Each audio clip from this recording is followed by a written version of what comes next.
carefully designed not to imprison bodies, but to trap souls.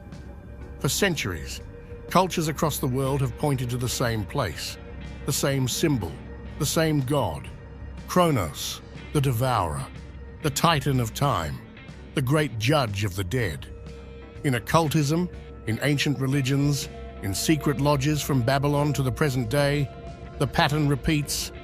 Saturn is tied to suffering, to judgment, and to the recycling of the human soul. This isn't a modern theory. It's a secret that's been here all along, hidden in hermetic texts, in alchemical symbols, in religious architecture, in myths that survived the Inquisition of thought. And they all point to one thing: reincarnation is not a blessing. It's a sentence, a cycle with no end, a wheel that spins and spins, just like Saturn's rings. Today, you'll learn why the ancients feared Saturn, why it was cast down from the throne of the heavens, and how its influence right now might still be affecting your thoughts, your life, your soul. Saturn wasn't always seen as just a planet. Long before telescopes or space missions, ancient civilizations already feared it, revered it, and wove its presence into the darkest corners of their mythology. It wasn't a distant rock in the sky, it was a god, and not a kind one. To the Greeks, he was Kronos, the most feared of the Titans, a being who rose to power by overthrowing his own father, and then, consumed by fear, began swallowing each of his children the moment they were born. Not out of hatred, but because he knew the truth. Time devours everything, even itself. This ancient myth isn't simply a story, it's a coded truth. Kronos, or Saturn, represents something much more disturbing than a mythological king. He symbolizes repetition, imprisonment, the endless cycle of birth and death. In various esoteric traditions, Saturn is not a creator, it's the warden, the force that traps souls in karma, in samsara, in a reality that endlessly recycles itself while keeping you unaware of the trap. Which brings us to the obvious question: why Saturn? Why this planet and not another? The answer lies not just in mythology, but in observable reality. Saturn is the farthest planet visible to the naked eye, which made it the final celestial body known to the ancients. It was the boundary, the edge of the known cosmos. Cold, distant, slow, it takes nearly 30 years to complete one orbit. In astrology, it's the great teacher, but also the strict punisher. It governs structure, time, limitation, suffering, and consequences. It's not about growth, it's about paying your debt. But beyond the symbolic, Saturn is unique for another reason. At its North Pole, there exists a massive, perfectly geometric hexagon, a storm system unlike anything else found in the solar system. It remains stable, unchanging for decades, a six-sided vortex that corresponds eerily with sacred geometry and the shadow form of a cube that we'll see repeated over and over again in religious rituals, sacred architecture, even in the robes of judges and clerics. Saturn also emits sound, not metaphorically, literally. NASA has recorded strange radio waves emanating from the planet, and when translated into audible frequencies, they don't sound like natural space noise. They sound like a transmission, rhythmic, mechanical, almost intentional. In alchemy, Saturn is lead, the heaviest of the base metals. It represents the first stage of spiritual transformation, the nigredo, or blackening, the death of the old self before rebirth is possible. In Kabbalah, Saturn is linked to Bina, the realm of understanding, but also structure and restriction, the cosmic womb that both creates and contains. In Gnostic texts, Saturn echoes in the figure of the demiurge, a false creator who builds a flawed material world and traps the soul inside it. A prison disguised as reality. A system ruled not by freedom, but by repetition, decay, and forgetfulness. So why Saturn? Because nothing else fits the role so perfectly. Every aspect of it, its mythological history, astrological weight, physical structure, and symbolic presence, points to the same conclusion. Saturn doesn't merely represent the trap, it may be the trap, a wheel that spins without end, a cycle we're born into, die in, and return to, without ever remembering how we got here. If Saturn represents structure, law, and judgment, it's no surprise that his shadow stretches across the most sacred traditions of human history. The figure we've been following, this devouring god, this cosmic warden, didn't vanish as civilizations evolved. He adapted. And over time, his influence became more subtle, more symbolic, but no less powerful. In Babylon, Saturn was worshipped in the form of Ninurta, a god of war, harvest, and discipline. Not a benevolent deity, but a strict enforcer of order. In ancient Egypt, his essence appeared in Osiris, not only as lord of the underworld, but as the final judge of the soul. And in Rome, Saturnus presided over a strange and unsettling celebration known as Saturnalia, a temporary suspension of the social order, where roles were reversed, slaves were treated as kings, and chaos reigned. But beneath the surface, it was a controlled chaos, ritualized, scheduled, and always followed by the restoration of strict order. Even in its moments of madness, Saturn ruled. In 1656, a mystic monk in Florence claimed that during a ritual trance, he saw a black throne in the sky, a cube pulsing with voices.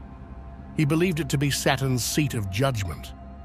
For writing about this vision, his work was seized by the Inquisition, and he was never heard from again. But these were not isolated cults. Saturn's archetype didn't fade with the fall of empires. It migrated into the very heart of monotheistic religions. In Judaism, Saturn still governs the Sabbath, Shabbat, the seventh day, a day not of joy, but of cessation, a divine pause, observed with discipline and structure. It is the day of Saturn, the day of restriction, of holding back. In Islam, we see his geometry encoded in the Kaaba, a perfect black cube, the focal point of pilgrimage for millions. The faithful circle it again and again, mimicking the orbital motion that echoes Saturn's own rings. And in Christianity, Saturn's signature appears in ritual garments, the black robes worn by judges, priests, and even scholars, a symbolic reflection of his dominion over law, hierarchy, and tradition. Then there's the geometry. At Saturn's North Pole, astronomers discovered something that should not exist: a six-sided storm, a hexagon, vast, stable, and strangely perfect. This isn't poetic metaphor, it's observable, measurable reality. That same hexagon, when flattened and mirrored, becomes the six-pointed star, the hexagram, the Star of David, the Seal of Solomon, a powerful and ancient symbol used in esoteric traditions to bind, to contain, to seal. Occultists refer to it as the Black Star, and when rendered in 3 dimensions, the hexagon transforms into a cube, the same shape as the Kaaba, the Philosopher's Stone, the alchemical prison of matter. In symbolic systems, the cube is not just a container, it's a cage, an object that reflects stability, but also limitation, the perfection of form, and the loss of movement. Saturn, in this context, becomes more than a planet or a mythological figure. He becomes the silent architect of the physical world's laws. His symbolism shapes not only temples and rituals, but calendars and culture, even language. Saturday is his day, the final day of the week, the reset before the next cycle begins. But perhaps the most unsettling aspect of all this is how little of it we notice. The rituals continue. The symbols surround us. The archetype persists, but the awareness is gone. Saturn has become invisible by becoming normal. Saturn is not absent from our lives. He's everywhere, hidden in plain sight.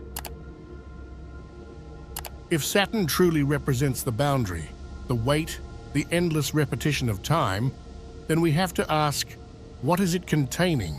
What force is it holding in place from the distant edge of our solar system? According to many esoteric and Gnostic traditions, the answer is unsettlingly direct. It's holding us. Or more precisely, it's holding what we are once the body dies. In the Gnostic worldview, the material world isn't a divine gift. It's a carefully constructed trap. The physical universe wasn't made by a benevolent creator, but by a lesser force known as the demiurge, whose purpose is to keep human souls confined within a false reality. The soul in this vision is not evolving, it's imprisoned, recycled through endless lives, deceived into believing this is growth. And Saturn, within that cosmology, isn't just symbolic. He's the enforcer, the regulator, the machine that keeps everything spinning. What many traditions describe as reincarnation or spiritual evolution, Gnostics interpret as a kind of energetic harvesting system. Samsara, the wheel of rebirth, isn't a ladder to liberation. It's a treadmill. You live, you forget, you suffer, you die, and then it starts all over again. Karma, rather than being a divine form of justice, becomes the mechanism used to justify this looping. The soul believes it deserves to return, and that's what makes the trap so effective. But some esoteric theories push this even further. They suggest that the afterlife experience itself, the light at the end of the tunnel, the voices of loved ones, the sense of peace, is not a path to heaven, but a simulation, a reset protocol. The soul, disoriented and vulnerable, is shown what it expects to see. It trusts, it complies, and it re-enters the cycle before even realizing it had a choice. And once again, Saturn appears, not as a passive rock in space, but as an active transmitter, a source of signal, a device. And this is where things cross the threshold from the mythic to the measurable. In 1981, NASA's Voyager spacecraft recorded something deeply strange about Saturn. A massive, perfectly shaped hexagon at its north pole, thousands of kilometers wide, rotating with almost supernatural precision. No other planet has anything like it. A six-sided vortex, frozen in shape, persisting for decades. Scientists still don't understand how it formed or how it maintains such stability. But it's there, spinning silently like some kind of cosmic lock. And then there's the sound.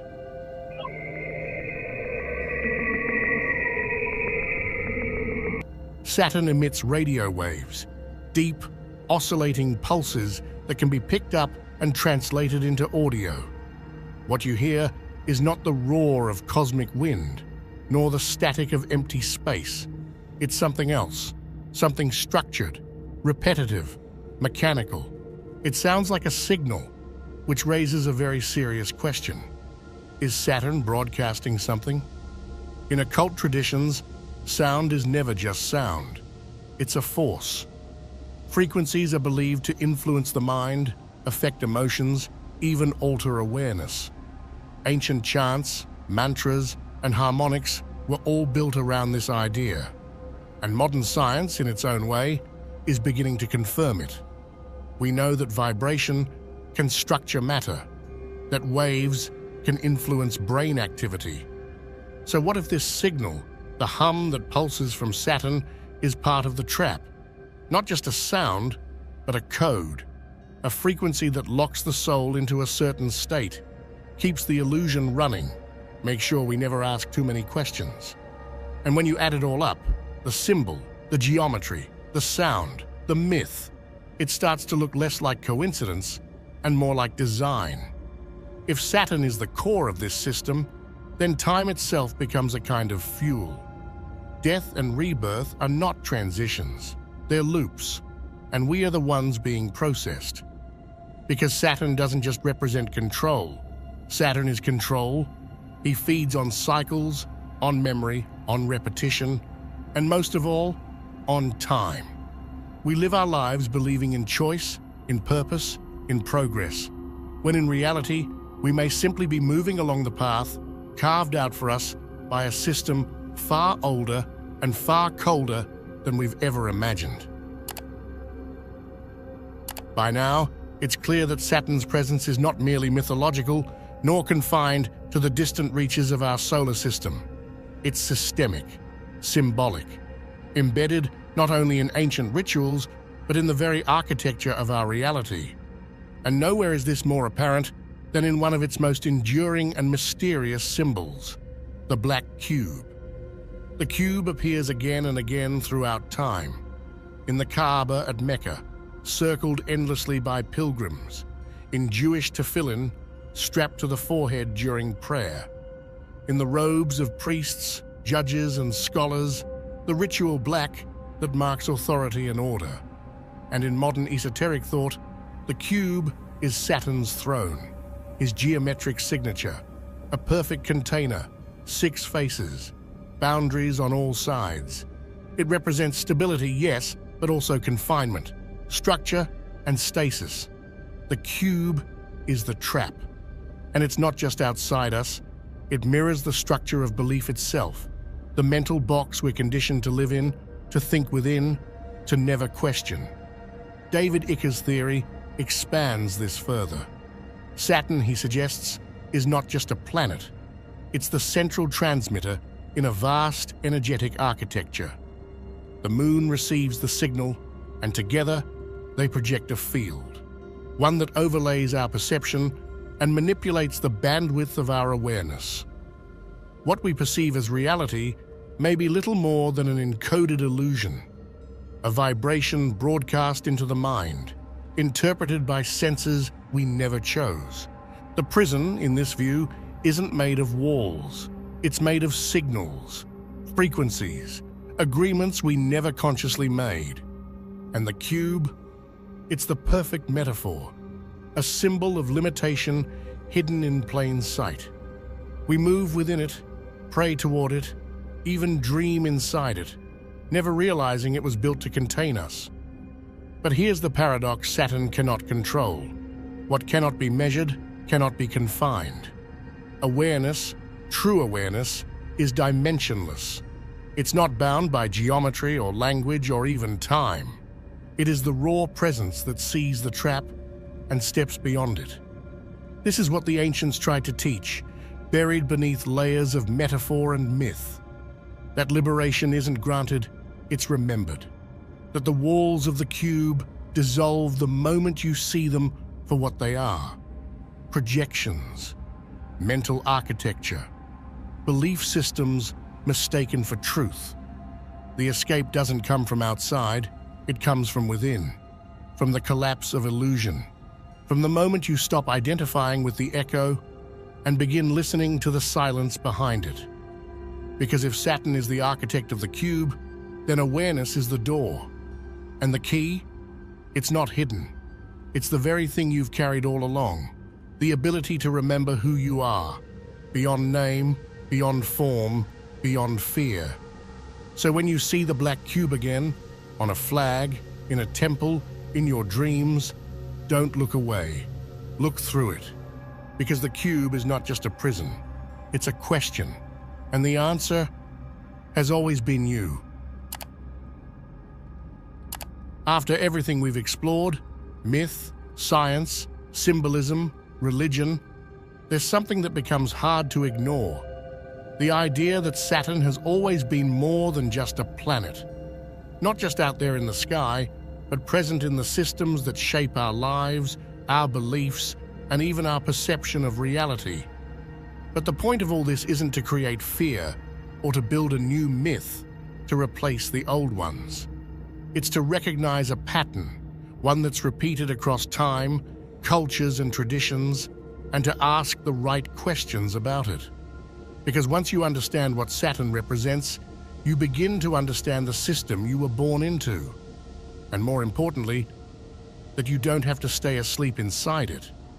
This isn't about escaping the world or fighting some cosmic enemy.